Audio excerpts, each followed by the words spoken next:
Hello, hello, hello, hello, and good afternoon. Naku, huling Miyerkules po sa buwan ng Mayo, taong 2025. 2025. Ito po si DJ Ronnie at kumusta po ang ating mga kanasyon? Ako po ay live and alive dito po sa BGC. Diba? Medyo sosyalin ngayon tayo at nagpapasalamat po kami sa Australian Awards Philippines sapagkat binayaan ho nilang makasali tayo dito sa conference ng Australian Alumni. So andito po yung mga alumni ng Australian Awards from 2000 up to present. Diba? Mahigit 100 hong mga alumni ang nandito ngayon para mag-usap-usap ng technology of the meet the future. Ayan, kunyari mga futuristic kami. But so much for that. Ito po ang inklinasyon ng inyong linggo-linggong kakwentuhan dito po sa nag-iisang forum at tunay na tinig ng Pilipinong may kapansanan na alay natin sa mundo. Nako, at kasama ko po ngayon ang First Lady, ang aming susunod na Congresswoman sa 2028. Congresswoman Celia Garcia, magandang hapon, madam. Magandang hapon po sa inyong lahat. Oo, bakit wag ka malungkot porque wala nakapasok sa wag ka malungkot. Alam na namin walang nakapasok sa sektor natin. Walang party list na nakapasok. Walang nagpa-party ngayon sa sektor natin kasi hindi tayo kasali sa Duterte Youth. At saka hindi tayo kasali sa buti pa yung bagong henerasyon mukhang mapoproclaim. Ma'am Celia? At siyempre, nagkapasalamat kami, bagamat sila po hindi pinalad nitong nakarang halalan, napakarami pong nagkomento, lalo na po yung mga nanood sa YouTube, sa ating reply ng ating tapatan para sa Pilipinong may kapansanan. Napakasalamat po kay Attorney Braganza at kay Attorney Bing Guanzon na nagbigay pahalaga sa inklinasyon para maipaliwanag po natin sa ating mga kababayan na Pilipino may kapansanan at stakeholders kung ano ba ang inyong mga proyekto at programa para sa ating sektor. Huwag po kayo madadala. Talagang ganyan lang. Iba-iba ho kasi yung sinasabi Meron daw nag-vote buying, meron daw kung ano-ano. But whatever it is, na ipakita ho natin sa ating sektor na tayo ay sincero sa ating paghahangad na maglingkod sa Pilipino may kapansanan. Tulad po ng ating mga panauhin ngayong hapon.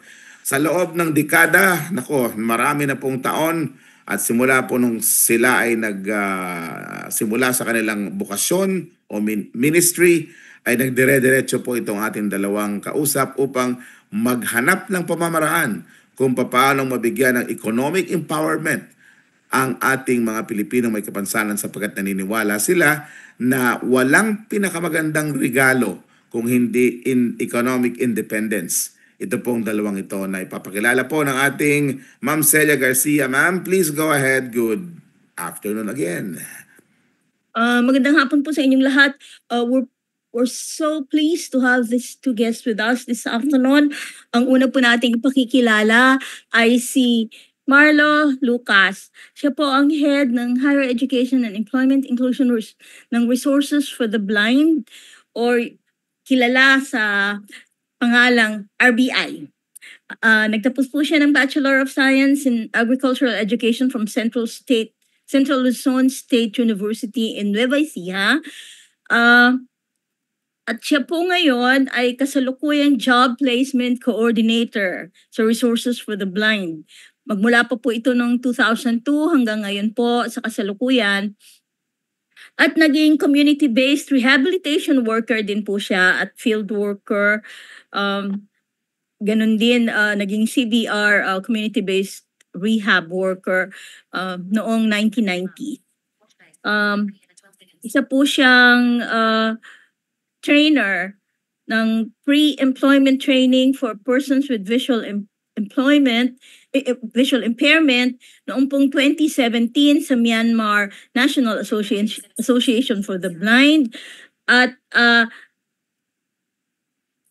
project management fundamentals sa IM Hotel sa Makati Avenue noong 2017. Isa po siyang panelist, presenter sa 4th Regional Conference of the International Council for Education of People with Visual Impairment, ICV, sa East Asia region noong 2018 sa topic na Education Technology and Employment Experiences from the Nippon Foundation Supported Higher Education and ONNET Initiatives.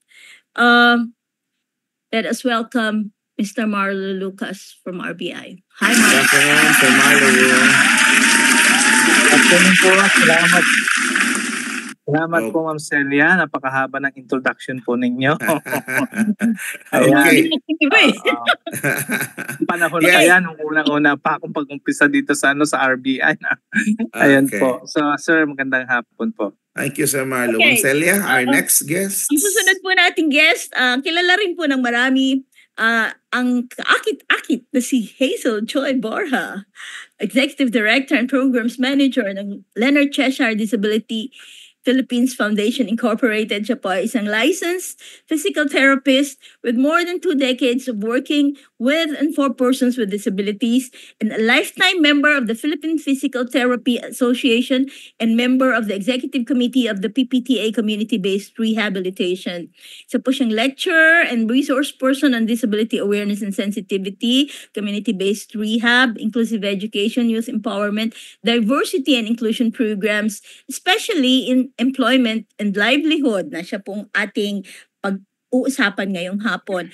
Siyang staunch advocate of disability rights, disability worker and trainer and manager of various community-based and development programs for persons with disability and currently taking her Master's of Social Work at the University of the Philippines in Diliman. Hello, Hazel!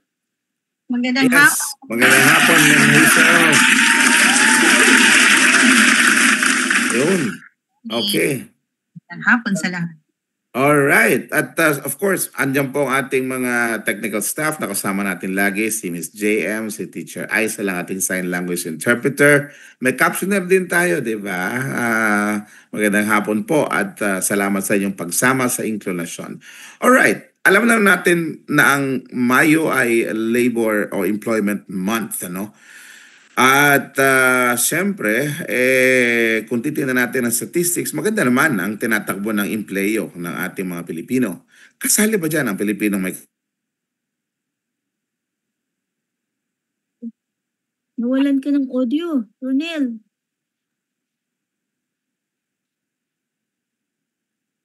Nawala, Sister Ronel. Yata si Kuya Ron. Ron?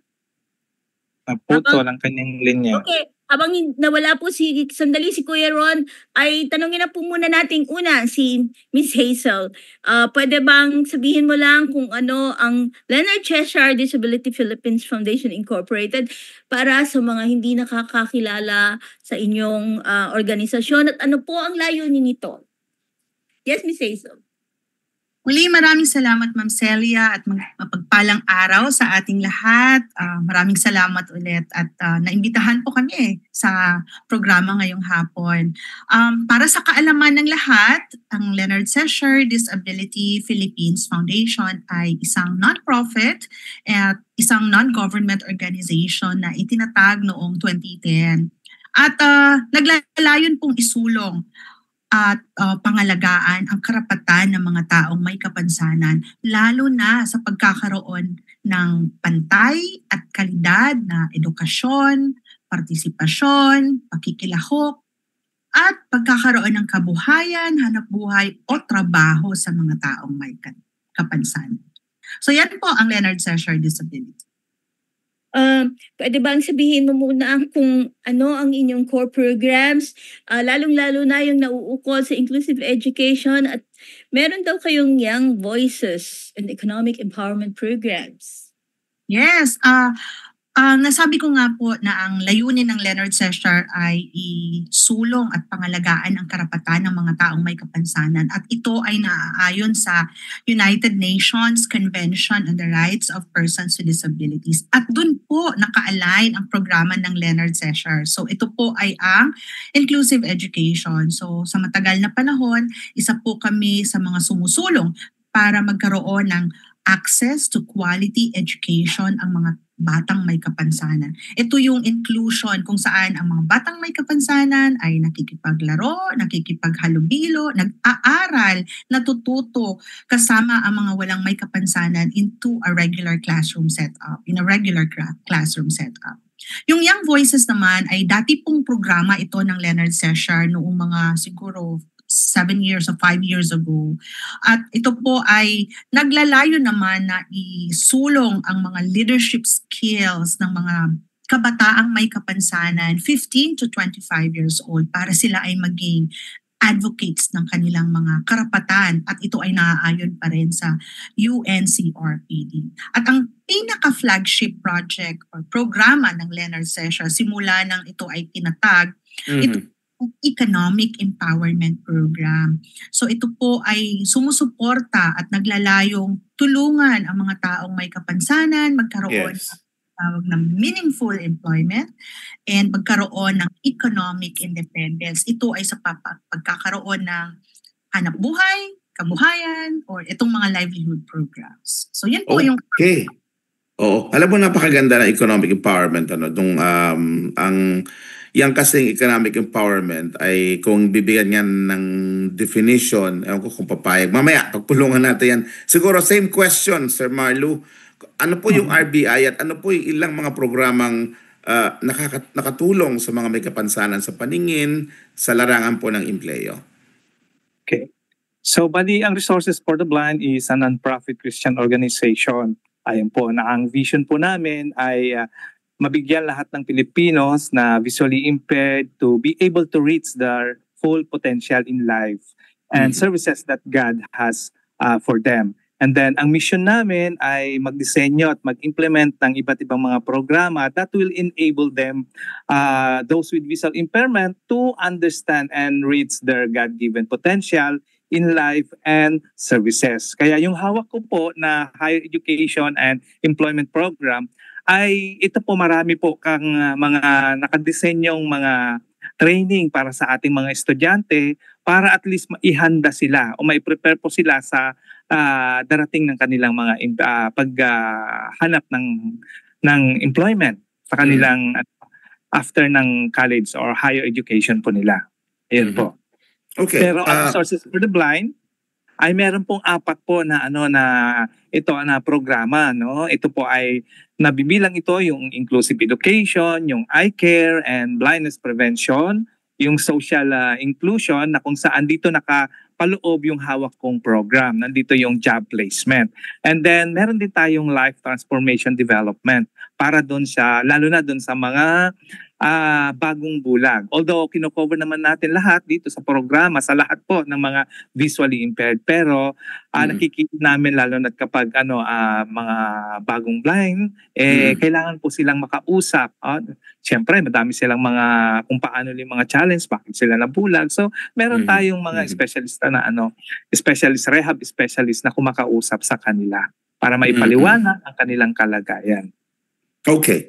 Si Sir Marlu, Ma'am Celia, ay nakafocus sa persons with visual impairment. While si Ma'am Hazel naman ay yung cross-sectoral, no? Lahat ng uri ng kapansanan ang kanilang tinutulungan sa Leonard Sechar. No? Sa karanasan mo, Miss Hazel, ano-ano ang mga, sa inyong dalawa din siguro, ano-ano ang mga nakikita ninyong positive gains sa nakaraang mga taon na kayo nag-engage dito sa ganitong employment generation para sa Filipinos with disabilities? Pwede ba unahin natin si Sir Marlu? Sir, ano yung mga positive gains na nakita mo sa nakaraang mga taon na ginagawa mo itong paghahanap ng empleyo para sa persons with visual impairment? Siguro makikita ko yung positive natin dito ay yung pumasok ang teknolohiya. Yun po. Kasi nung wala pang teknolohiya, ito yung mga trabahong tradisyonal na nakikita natin para sa mga visually impaired. Ano ba itong mga traditional? Of course, teacher, tapos yung mga nagmamasahe, yan lang ang mga kaya mga beggar sa street. Pero ngayon medyo nabawasan na po yung namamalimos sa sa kalye, di po ba? At dahil nagkaroon po tayo ng teknolohiya dito sa ating bansa, ay nagkaroon na rin ng programa ang Resources for the Blind na kung saan sa high school, sa basic education po, doon nag-start ang RBI to connect or give skills training itong mga estudyante po natin sa pamagitan ng pagkikipag-partner sa IBM Philippines po, na kung saan naging partner po natin sila at binigyan po nila ng suporta. Sila po yung sponsor po natin sa loob ng halos 2 decades na computer training sa ating mga estudyante. Kasama po yan ang Overbrook Nippon Network on Educational Technologies na hanggang ngayon ay sinusuportahan pa rin nila ang skills training na meron po tayo. So kumbaga, nung nagkaroon ito ng mga skills o computer computer knowledge ang mga estudyante po natin, ay nagkaroon po ng tsansa na makakuha sila ng trabaho sa mainstream. Dati po kasi actually kung tinitingnan po natin sa higher education po natin, ang madaming porsyento na trabaho ng ating mga blind ay mga teachers. I think more than 50 ang mga blind teachers na sa Department of Education. Next to that ay yung BPO po ngayon. So nakakatuwa kasi dati hindi mo makitaan ang mga BPO na mag-employ ng visually impaired o totally blind. Pero sa ngayon po, ilan na ang mga employed na visually impaired Filipinos diyan sa BPO centers natin? Hindi ko maibigay yung data, pero magbe-base po ako sa higher education project po natin na kung saan nag-umpisa po ito. At meron po tayong data since 2009 until 2013. Meron tayong 877 na mga visually impaired na nakatungtong sa kolehiyo. Then out of that, almost 300 ang nagkaroon po ng trabaho. Na ayon po sa yung mga aside from pagmamassage, yun po, no? Hindi sa maistang pagtatrabaho nila. So yun po yung data na meron po tayo. Kasi medyo nasundan po natin ang pag-aaral ng nasa higher education, kasi bukod doon sa data po, nagbibigay pa po ng loan ang assistive devices ang project po natin. So yung iba po ay nagkakaroon po sila ng laptop during their school days saka yung higher education, tapos ibang mga gadgets para makatuwang po sa kanila at makapagtapos po nila sa kolehiyo at makapag-compete po sila sa kaklase po nilang sighted. So sa pamagitan ng mga teknolohiya na ito yung nagpapabilis sa kanila para inclusive po ang kanilang yung makipag-join kung ano man yung ginagawa ng sighted ay kaya rin gawin ng mga blind po natin. Kaya malaking tulong ang teknolohiya sa ngayon. Okay, very good. Marami pong mga programmers po na kung saan hindi po alam ng komunidad po natin na pwede pala silang magtrabaho, na pwede pala silang mag-computer. No? Okay. Ma'am Celia, you're saying? So kaklaruhin ko lang, Marlo, yung inyong mga projects for the visually impaired ay usually nakakonect sa higher education. So enrolled ba itong mga estudyanteng ito sa college? Yes po, ma'am. Enrolled po sila. So itong higher education po natin, although kahit tapos na po siya noong 2023, ay kahit pa paano meron pa po kaming monitoring sa mga kolehiyo po natin, kasi after ng higher education project po natin, ang next focus po namin is the employment, na kung saan it's a 3-year project. Ito yung ginagawa po namin ngayon na yung empowerment through employment of persons with visual impaired persons with visual impairment. Nasa pangalawang taon na po tayo. Last year, Marlo, paano yun?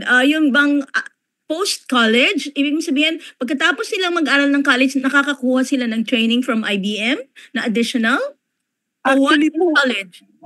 Sa college po, pero yung kanila in partnership with the IBM, ito yung 2 weeks training ng computer training. Sa basic lang po ito hanggang sa nagkaroon po ng advanced training with IBM and other partners like OnNet po. So sila po yung nagsuporta itong programa nating ito, itong project Libre ba na yan? ito.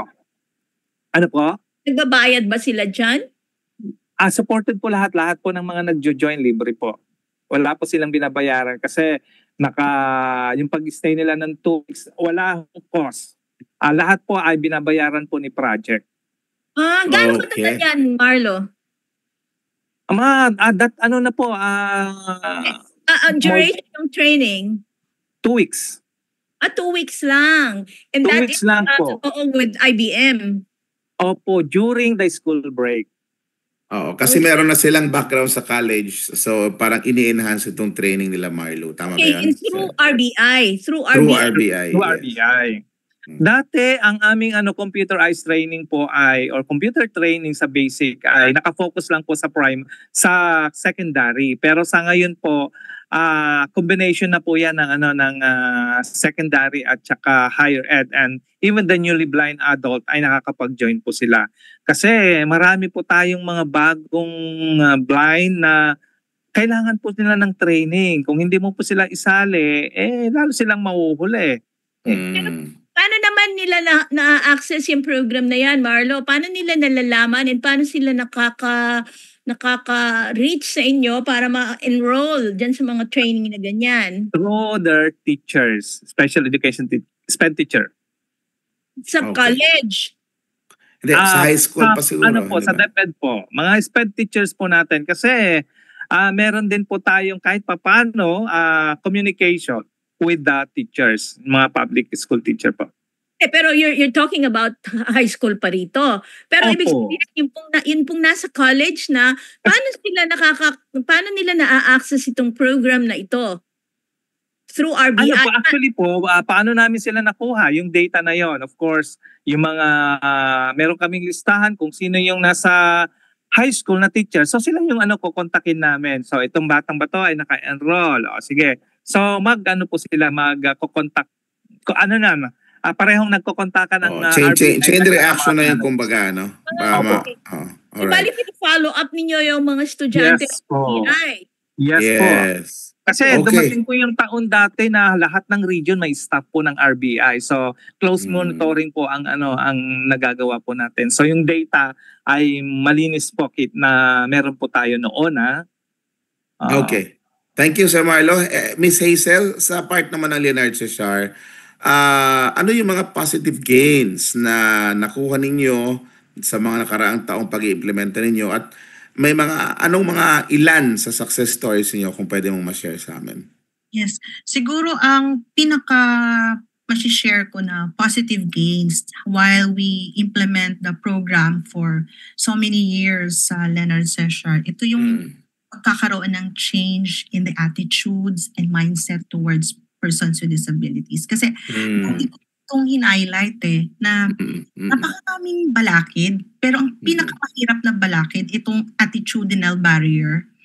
And this is the most important na aspeto para magkaroon ng inclusion, welcoming environment, with disability sa mga workplaces natin, mapa-government man o mapa-private sector, corporations, yan.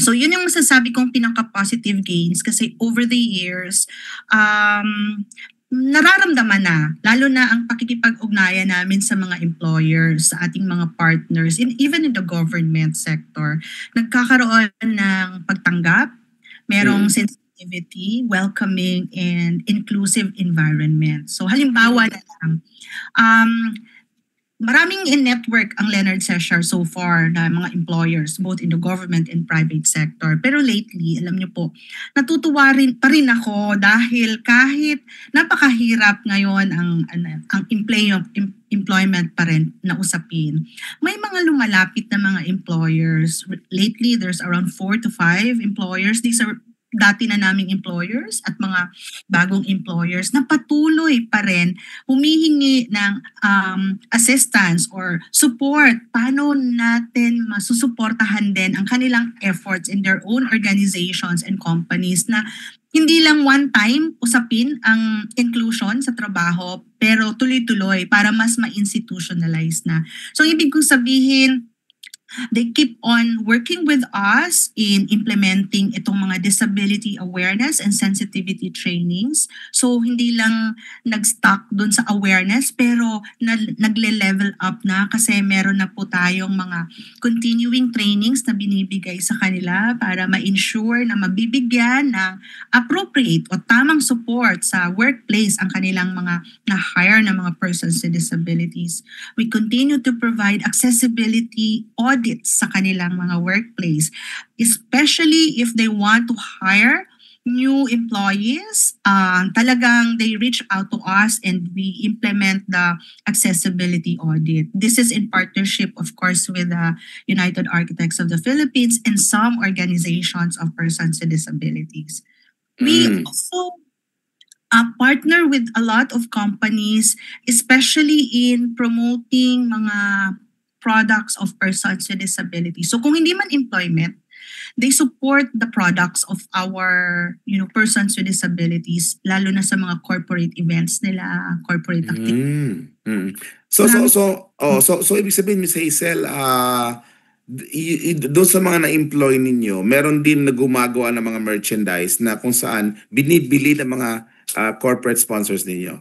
Yes, exactly. Yun yung balancing pag-cater dun sa dalawang sinasabi po naming track kasi meron po once you become part of the Leonard Session program, it's either the employment track, ito yung mag-e-employo sa mga companies, opisina, or you go entrepreneurial activities. Ito po yung mayroong mga livelihood activities, home-based na mga negosyo, yan. So, dun sa mga po pwedeng i-hire, we continue to provide support both for the persons with disabilities through referrals sa mga companies and also providing technical assistance. Kasi po ngayon wala po kaming direct program delivery dahil for some funding, constraints. Hindi na po ganun dati na when we provide trainings, lahat libre, pamasahe, lahat, training materials and everything. We don't have that kind of support at the moment. So, walang direct service delivery. Pero yung link na ginagawa ng Leonard Session, ma-connect ang ating mga persons with disabilities dun sa mga companies ay continue. So, meron ganon. And yung mga livelihood products na sinuportahan before, matagal na itong mga livelihood products sa mga persons with disabilities na binigyan natin ng seed capital, ng training, ay tuloy pa rin. So we promote those products to the companies. So they buy it as parang mga corporate giveaways nila.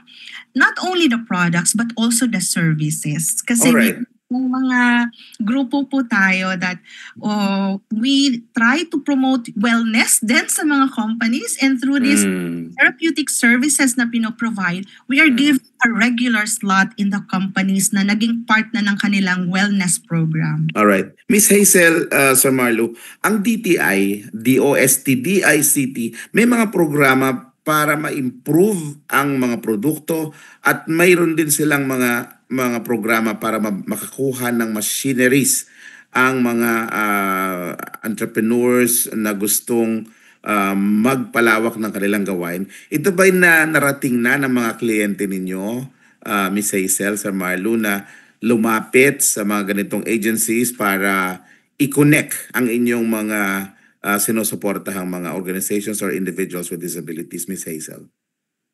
Siguro based from our experience in the region, siguro in mga Gensan, DTI, sa mga trainings.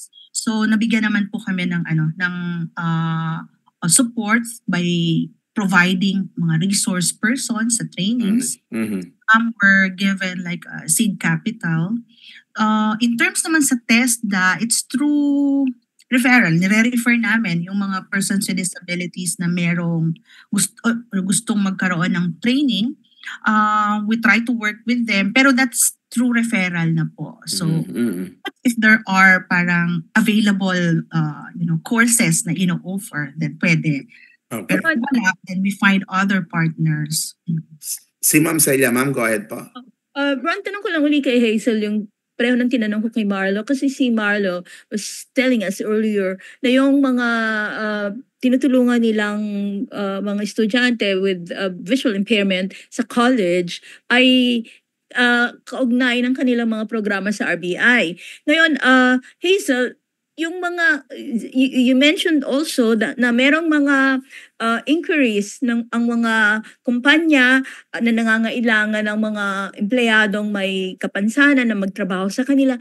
Paano nyo yun nakukuha? Paano na-access ng mga taong ito yung services ng Leonard Cheshire para ma-refer nyo naman sila sa mga ganyang kumpanya? So usually, Ma'am Celia, we partner with local government units through their PDAO office or through their social welfare office. So we ask them how many persons with disabilities na pwedeng mag-qualify for our employment or livelihood program. So pag Wow! PDAO. Oh, yes. So they share the list to us, and what we usually do is we schedule like parang an assessment day, validation day, kasi baka listahan nga lang yung binigay sa amin. Oo, so we validate, and we set also target. Like for this area, we would aim to assist X number of persons with disabilities na qualify. And then, pwede rin po yung mga schools mag-refer sa amin. We partner with schools also. A number of schools. They undergo like mga on-the-job training program with us for a number of months. And then after your graduation, syempre, sila yung pinag-prioritize namin i-refer sa mga. Mostly yung schools na to are in the Metro Manila area or may province? They are in Metro Manila area, and usually these are students na merong hard of hearing or deaf students, or meron din namang other types of disability. Pero they are Manila-based usually na mga Public schools? Private schools na mga college. Kasi college na po sila for employment. Pero yung mga high school or yung elementary, through the inclusive education program na nagka-transition into our employment program, ito yung mga matagal na pong nasa SPED na kailangan ng graduate. So we also accept like mga pre-vocational trainings for them. So engaging. Libre. And then we provide seed capital. But that aspect naman ng programa ay may involvement ng parents. Meron po kaming component ng parents group na nagbibigay ng support kasi wala na sila sa school. So usually we partner with organizations of parents of youth or children with disabilities.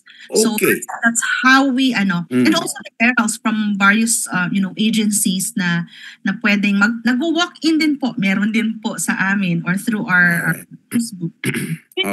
Yung opisina ninyo, Hazel, is in Quezon City pa rin po, nasa Quezon Avenue. Okay. Pa rin po kami. Isa lang ba doon? Isa lang yung inyong opisina niyan where they could go? Yes, opo. But for now, because we have downgraded our program, because yun nga po, we focus on this mga technical assistance to companies, to employers, and also to, linking our mga persons with disabilities para sa job. So right now, more of the work from home ang aming set up. Yeah, pero sorry Ron. Pero yung RBI, nationwide yan, dami mong mga branches na pwedeng lapitan, And Sir Marlo? Mga estudyante. Yes. Opo. Okay. So, ang tanong, gusto ko lang yung balikan yung tanong ni Sir Ronnie kanina. So, with regards to this, how we can, kung nakaka-partner na ba kami sa kanila, like DTI. Ang DTI, sa sensitivity training lang nagawa po namin, pero with regards sa sa activities na binibigay nila wala pa, like si Ma'am Hazel kasi meron silang napupuntahan siguro galing ng DTI yung kanilang mga products, pero whereas sa RBI lang po siya, sensitivity training, yun ang tanda ko.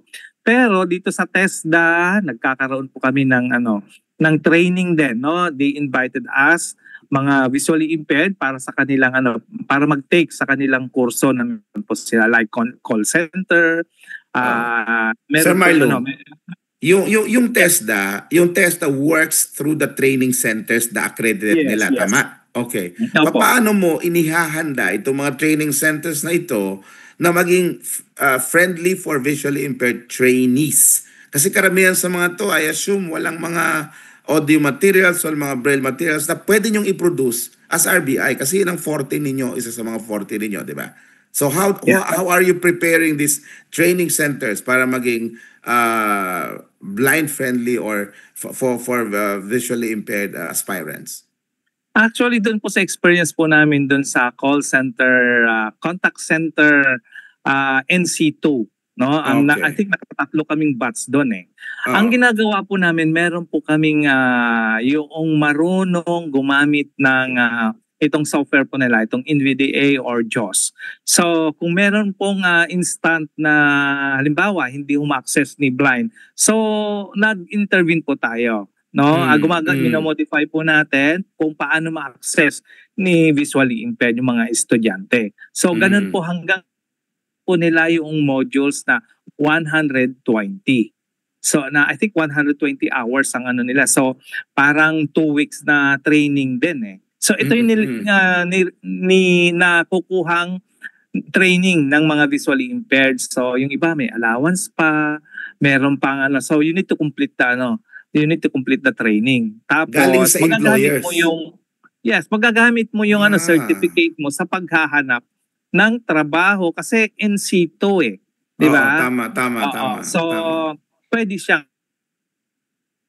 kahanap. Okay. So kaya kung minsan nagtatanong sila kung alin ba yung mga dumaan ng training po natin dito, Sir Marlo, ilan ang may employment. So rin po sila nagtatanong sila sa resources for the blind.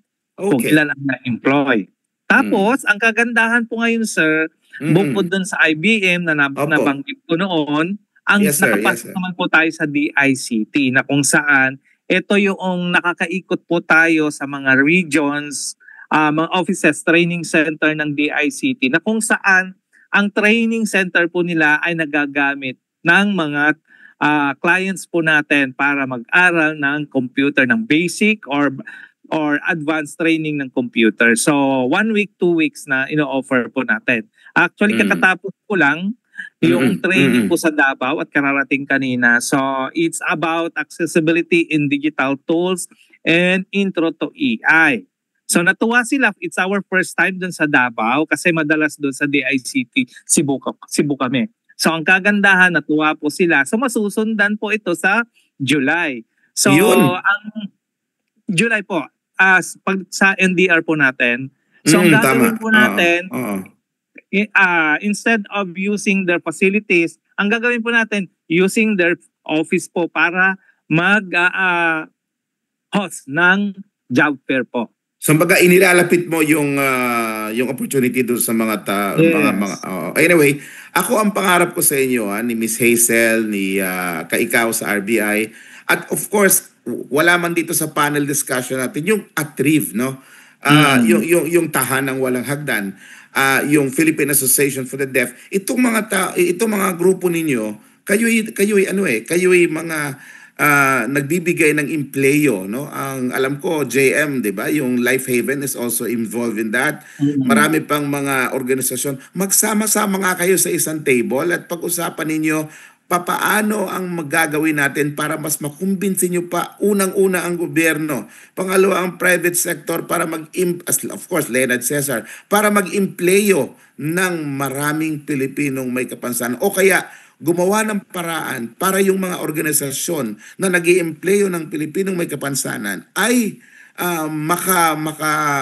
makahinga, no? Halimbawa, yung Leonard Cesar, medyo kukonti yung service. Bakit? Kasi yung funding medyo nawawala. Yung ATRIV medyo naghihirap din sa pondo. RBI hirap din sa pondo. Pero ito obligasyon ng gobyerno obligasyon ng DOLE. Sinasabi ng DOLE, ang dami-dami namin pera, bet ayaw niyong gamitin yung pera ng DOLE. Bakit hindi kayo mag-reach out? Magkita kayo sa gitna, di ba? Para mag-usap-usap, para mas madaming trabaho para sa Pilipino may kapansanan. Anong say mo, Miss Hazel? Ay, Yeah, Sir Ranel, I agree to that. talagang yan din yung pangarap namin kasi you mentioned, especially after COVID, talagang funding is really, really difficult for us organizations, no? Lalong pag-secure ng mga support from, foreign funding agencies. Pero patuloy pa rin kami. So, kung hindi man full blast na merong service delivery, lalo na sa mga communities, dati nationwide din po kami, but we keep our presence pa rin kasi nandun pa rin yung ating mga networks na kailangan pa rin. We have to tell our stories pa rin to those companies. Correct. And tell them that, hey, we are still here. Marami pa ng aming database na kailangan ninyo. Oo. Payag ako doon sa sinabi mo at Ma'am Celia, ako po testigo na itong si Leonard Cesar ay umaabot ng Bohol, umabot yan sa iba't ibang bahagi din ng Pilipinas nung nandyan pa yung funding. But dadating naman yan, kumbaga sa basketball halftime, lang sila ngayon ng konti. Sir Marlo, ano ang potensyal na magkasama-sama kayong lahat ng mga job creators, kumbaga, or job seekers para sa Filipinos na may kapansanan, para umupo kayo sa isang lamesa, anong dapat yung gawin para makumbisi si gobyerno na dapat tumulong sa inyo, or of course, at dumami pa yung ibang mga oportunidad para sa Filipinos with disabilities? Actually po, nangyayari naman, no? Although hindi yung kompleto, pero paminsan-minsan nangyayari po yung nagsasama, no? Yung mga iba't ibang mga sektor doing this isang goal po natin para itaas po yung employment, maipakilala sa komunidad na ang mga visually impaired o ang mga PWD ay meron din puwang o meron ding tawag dito kakayanan para mabaho kaya ng mga walang kapansanan. Ayun po. Actually, nakikita ko po sila sa nakikita ko sila sa mga activities po ng national, no? Halimbawa, job fair, nandun po sila. So it just so happen na siguro iba-iba yung kinikater po natin, like si Ma'am Hazel. Kasi sa atin ang Resources for the Blind, parang nakaano lang po sa mga visually impaired. Pero yung gagawin po namin nitong July, meron po kaming partners. Wala pang basta nakikipag-coordinate po kami sa PIDAW at saka PESO na ang gagawin po naming job fair sa DICT ay hindi lang visually impaired.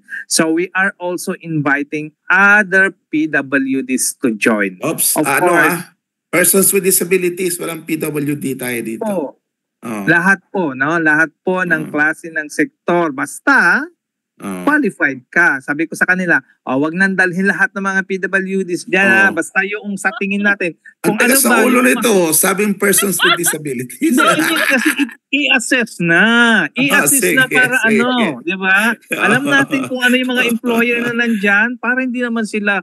Kasi pupunta, sayang din yung mga pamasahin nila. Mautang pa sila, hihiram pa sila.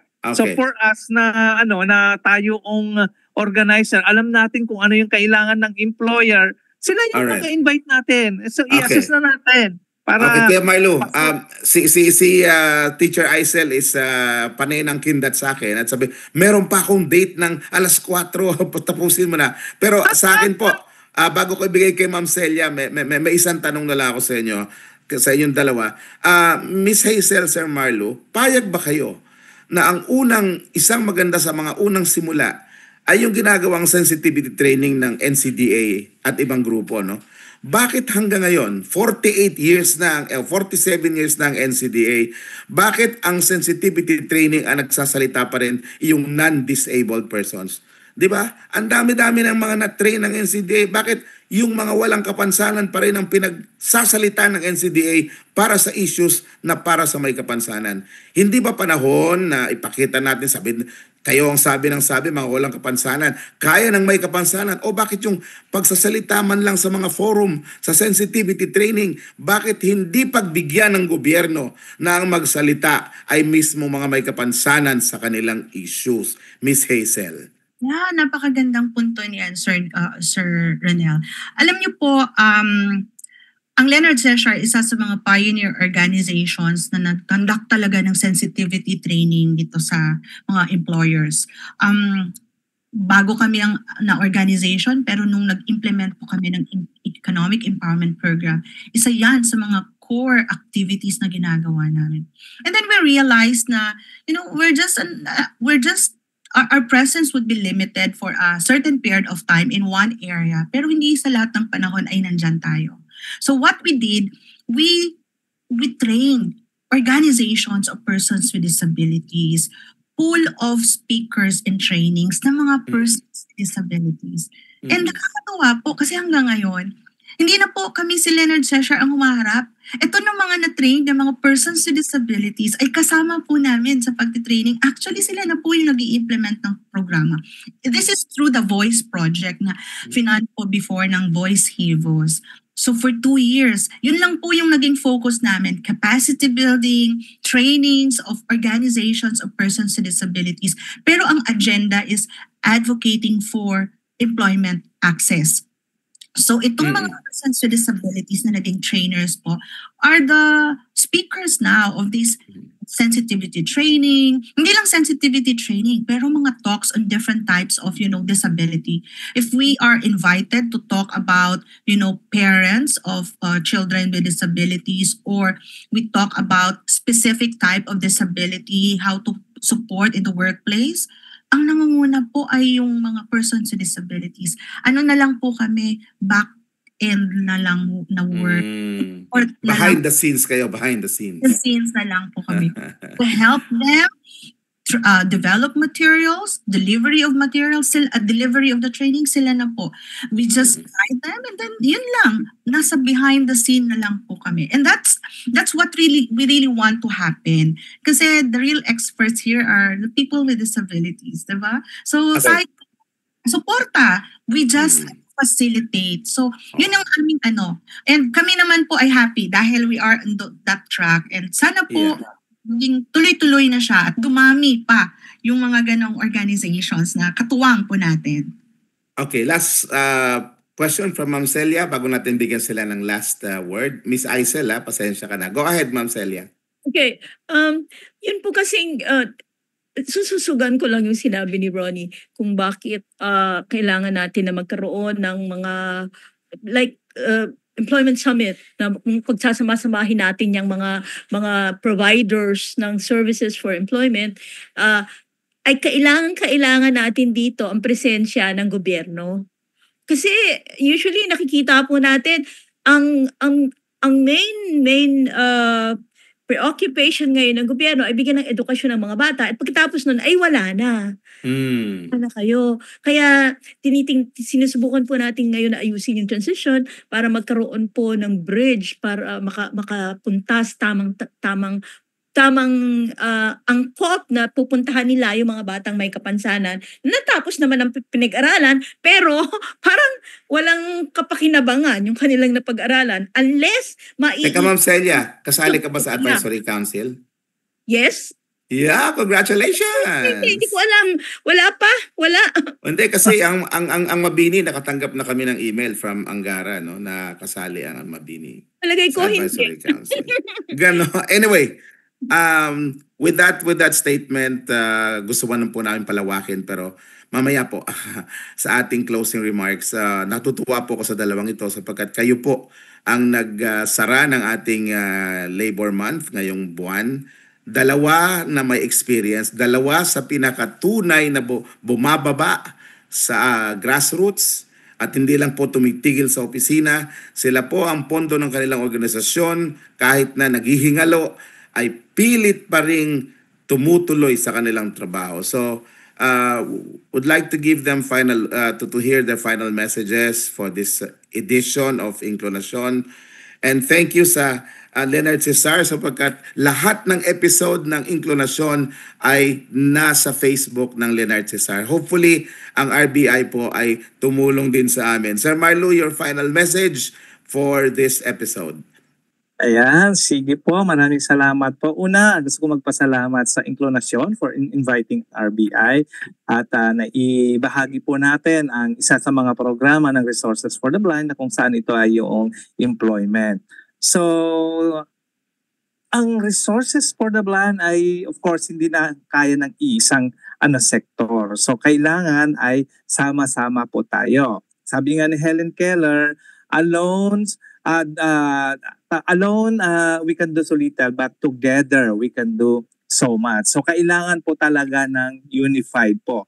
Kailangan ng sama-sama po tayo para at least mai-raos po natin at ma-accept po natin ang mga employers po na tanggapin ang may kapasidad, ang may qualified na mga PWD po natin na magtrabaho rin. Kaya na po natin.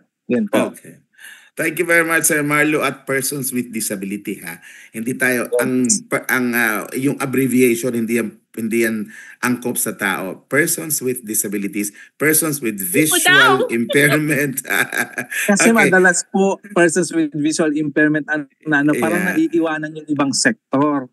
Ay nadudulas po ako kanina. Okay lang, sir. Kasi I used to nasa Resources for the Blind po tayo. Sorry. No problem. Hindi. Pero Talagang gusto ko ganun ka focus. mag-sir, No problem, Yun. sir. It's okay. Miss Hazel?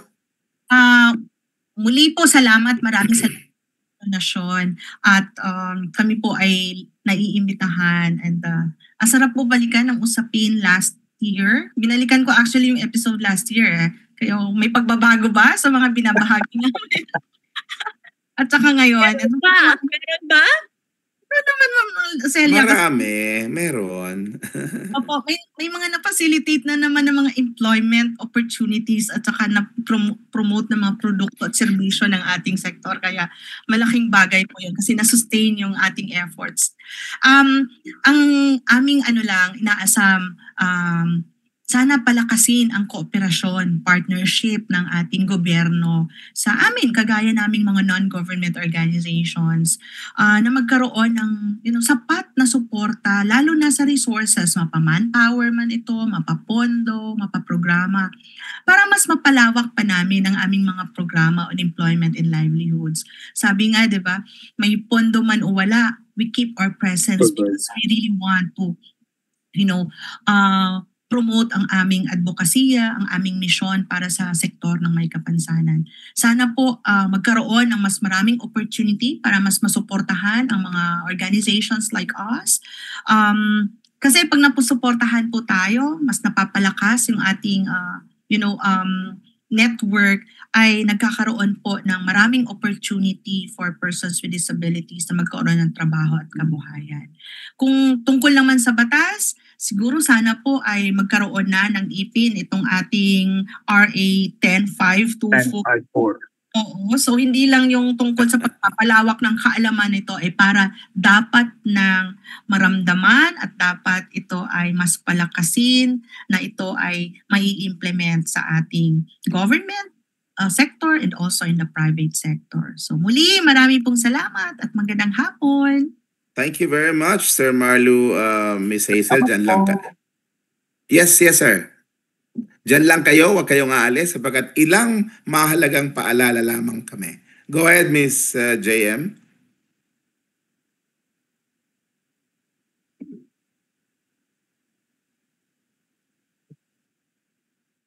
Hone your skills, gain experience, contribute to a meaningful cause.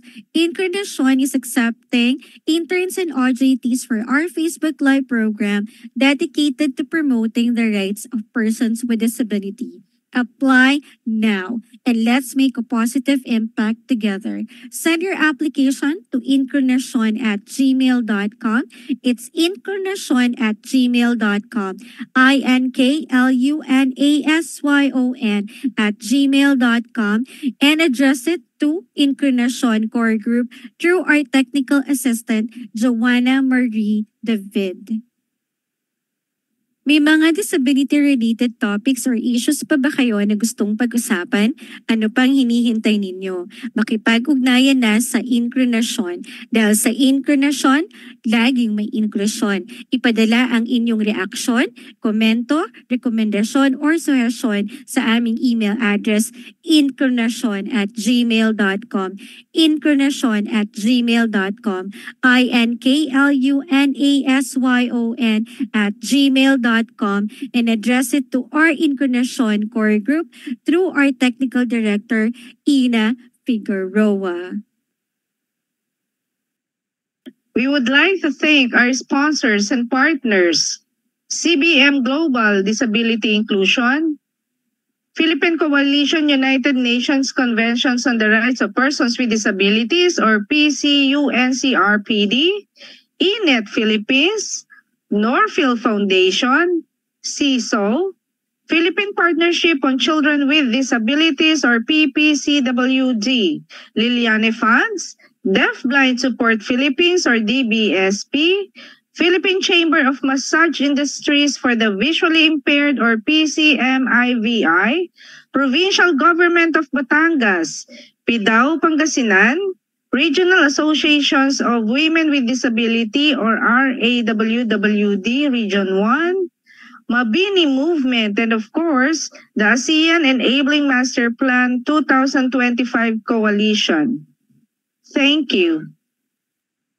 Maraming salamat, Miss, sa atin pong mga kaibigan, mga sponsors. At speaking of Provincial Government of Batangas, siyempre, pasensya kayo akong nandito. Congratulations to Governor Vilma Santos Recto and Congressman Ryan Recto. Sa inyo pong mga nanalo, congratulations. At sa mga hindi pinalad manalo, wag po kayo malungkot. Ha? May bukas pa. Ma'am Celia, your final word, please. Okay. Gusto ko lang sanang sabihin na sana ay magka-isa-isa na tayo sa susunod na eleksyon.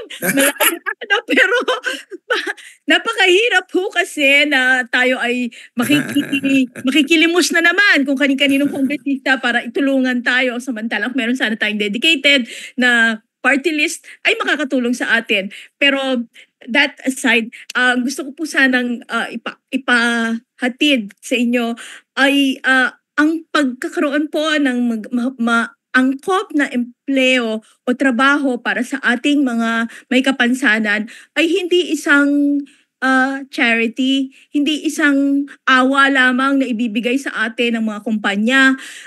Sapagkat napakarami na pong mga studies na nagpatunay na pagka kayo ay mayroon mga empleyadong may kapansanan, higit na mataas ang inyong productivity, higit na tumataas ang inyong income at ang inyong revenue. Kaya lalong-lalo na ang naibibigay po nitong goodwill sa inyong kumpanya sa publiko sapagkat kayo ay isang makataong organisasyon. Kaya patuloy po nating suportahan ang pagkakaroon ng mga empleyadong may kapansanan, hindi dahil sa sila ay kinakaawaan kung hindi sila ay karapat-dapat ng empleyado. Salamat po. Mabuhay Congresswoman Celia Garcia 2028! Grabe na. At of course, muli binabati ko ang Mabini Group sa nakakatawanin ni Art Letim sa DepEd Advisory Council. Thank you. Congratulations. Tony Llanes, meron na din, nakatanggap na din. So, siyang yun. Okay, Tony Llanes, congratulations ha. Huwag niyong papayagan yung nagagawin ng DepEd na model ay yung Valenzuela Learning Center. Although, siyempre, karapatan ni Mayor Gatchalian yan dahil siya naman ang mayor doon. Pero again, it should not be the model. Ho? At saka alam mo, sinabi na nga yan ni Wayne Gatchalian noon nung nag-guest siya sa public na hindi naman kailangan ganun. Correct. Thank you very much po. So, mahaba-habang usapin yan. At galit na sa akin si Teacher Aisel sapagkat inaabala ko na siya masyado. But sa ngalan po ni Ma'am Celia, gusto ko lang pong sundan. Alam po ninyo, itong May ay Labor Month, Employment Month. Ang karapatang mabuhay ng malaya, malaya sa sino mang tao. Alam po ninyo, pag may trabaho ka, walang makakapagdikta sa'yo masyado eh. Ikaw ang magmamaneho ng buhay mo. At yan po'y gusto rin ng mga Pilipinong may kapansanan. Kaya wag naman po ninyo ipagkait. Kaya NCDA, kayo na may attached agency ng DSWD, maliwanag ang Magna Carta for Persons with Disabilities, Section 5, no? Bigyan nyo ng direksyon ang daan ng hanap buhay at economic independence ng may kapansanan. Yan ay mandato sa inyo ng batas. Nako, mahiya naman kayo. 30 years na ang Magna Carta for Persons with Disabilities. Ano na ang ginawa ninyong sa ganitong aspeto? Ang mandato ng RA 7277 ay nasa inyo.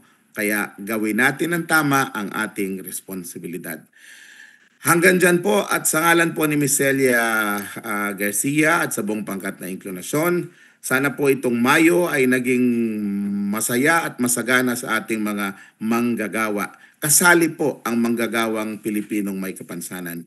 Ito po si DJ Ronnie, sa ngalan po ni Ma'am Celia, nagsasabing inklusyon, inklusyon, Now now na!